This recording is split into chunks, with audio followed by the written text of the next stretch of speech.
much support among young people? I say, well, principally because you know, we're on the internet more. We therefore have, you know, we're not bottlenecked by the mass media there. So yeah, so you're in front of your computer when you're calling your friends. Go to michigan.gov/vote, and all you need is the name, birth month, and I think zip code, and you can actually look up and see whether your friend is registered, and if so, where and exactly where their polling place is. And you can tell them exactly where they go to vote. You can tell them it's 7 a.m. to 8 p.m. tomorrow. Make sure you bring your ID. You don't necessarily need it, but it's always smart to keep it with you. And you make sure that they get to the polls tomorrow on election day and cast their ballot for Ron Paul. Now, if they say that they're not sure who they're voting for, there's something that you must do. And for Ron Paul supporters, this can be a little tricky sometimes. You must show them how Ron Paul is their candidate on the issues that matter to them, whatever they are. And I know our issues are all the Constitution, the Federal Reserve, the foreign policy, but talk to them, see what their issue is, and show them how Ron Paul is their candidate on their terms. Because you know what? There's a lot of misinformation out there and even disinformation about what Ron Paul's positions are. So, you know, if their issue is abortion, you need to make sure they realize Ron Paul is the pro-life candidate in the race. That's a very important thing because they don't all necessarily know that. And no matter what their issue is, I guarantee you, if they are serious constitutional conservatives, Ron Paul is their guy, and they just need to know it if they don't know it quite yet.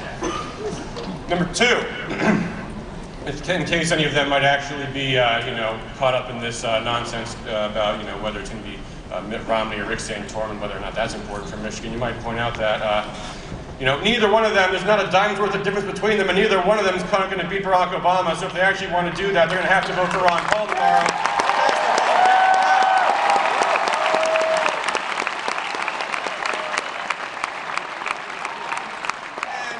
And if you know of any Democrats who say they want to vote for Santorum just for the sake of political mischief, remind them, please, that a vote for Rick Santorum is a vote for Rick Santorum. And be careful what you wish for, ladies and gentlemen. Okay, now, in all seriousness, I want to introduce our next speaker tonight. He's going to introduce Dr. Paul. And this is our fourth event in Michigan of 5. The closing act is going to be tonight in Dearborn. But at each of these events, we've had kind of a theme going here. So 2 days ago at Central Michigan University, we had soldiers, airmen, and sailors for Ron Paul, reminding Michigan that Ron Paul is the candidate that our troops support almost unanimously within the last quarter donations for Ron Paul coming, of course, mostly from U.S. Army, Navy, and Air Force, the top 3 employers of our donors. And those amounts totaling 6 times the amount donated to each of Ron Paul's Republican candidates combined, Ron Paul's Republican rivals combined, and 3 times that of the current President Barack Obama. So that's pretty impressive. And something important to remind people when they want to talk about Ron Paul's foreign policy, that the men and women putting their lives in danger, they support Ron Paul overwhelmingly so. And then, of course, last night we had a rally in Hudsonville in the Grand Rapids area. Small business owners for Ron Paul. We had some small business owners in Michigan on the front lines of commerce here, talking about, that Ron Paul is the one who's serious about freedom and jobs, serious enough to even talk about it in Michigan, where those issues can be sticky sometimes. And in the Republican Party, that is really the issue that separates the men from the old boys. The question of whether or not workers have the right to decide whether or not they want to join a union as a condition of employment. So that's a pretty important thing. I want to remind conservatives in Michigan about that one. Then earlier this afternoon, Ron Paul spoke in inner city Detroit, and I think Reverend Holly put it best when he said the reason for that being, why not Detroit? Why not? Why didn't Mitt Romney choose to have his thing at Ford Field? Why did we choose to have ours there? Because Ron Paul is the man of the people, and he's someone who can speak at ease in any setting at all, and that's something that not every Republican can actually do.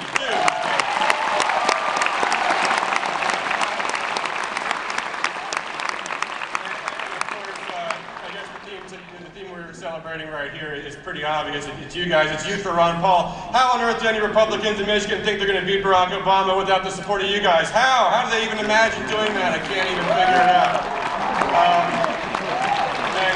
And in all seriousness, we're talking about you guys.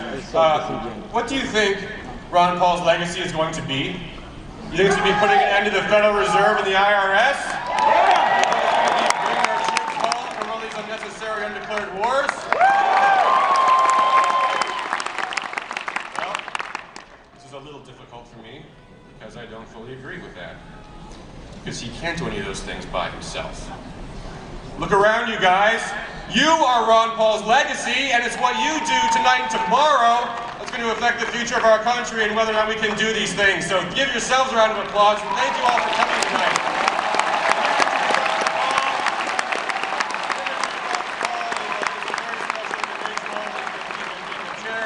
Paul at Michigan State University. His name is Ethan Davis, and he led his group in collecting over 1,000 people requesting Dr. Paul come out tonight. That was a brilliant idea, and I hope we see that in more campuses across the country, because guess what? You know, having those names on our list and being able to contact them and keep in touch with them and making sure that they know all the rules and the ins and outs of the election season as it goes in and out, that's very important. He did a great job out here, and I'm confident we'll do very well in the Lansing area thanks to him. And so I'm proud to introduce the chair of Youth for Paul at MSU, Ethan Davis.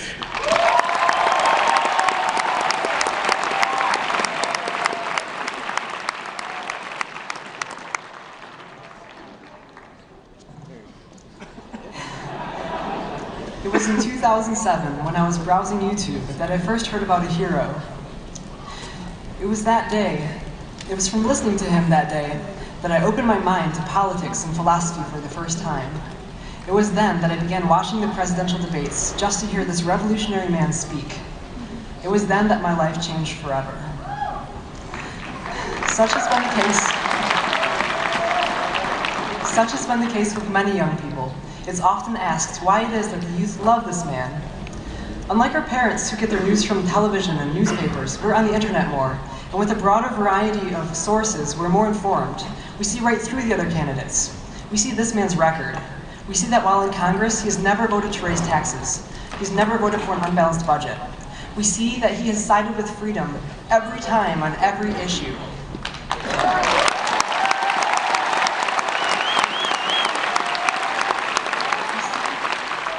We see he's always stood up for the truth and even said the controversial courageously, because he forms his beliefs based on principles which he doesn't sacrifice. We see that he's the only candidate who predicted the financial crisis.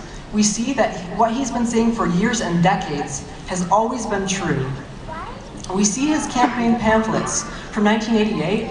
We see that they look as if they've been written yesterday because of his consistency, which speaks for his integrity. We see he has been married for over 55 years.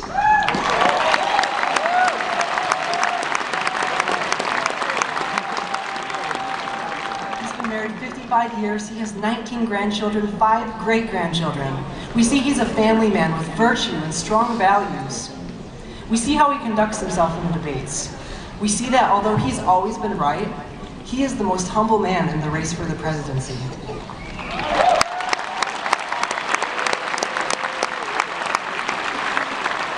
We see also that he is the only one who can win against Barack Obama for 3 reasons. Because he's the only one with appeal to the moderates and independents, he's the only one widely supported by our troops, and he's the only one with the army of young supporters needed to win.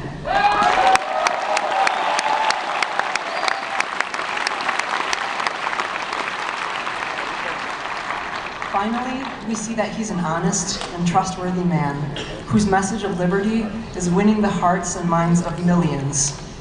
It's my honor today to introduce this man who's changed my life. Please help me in welcoming him, Dr. Congressman and Presidential Candidate Ron Paul.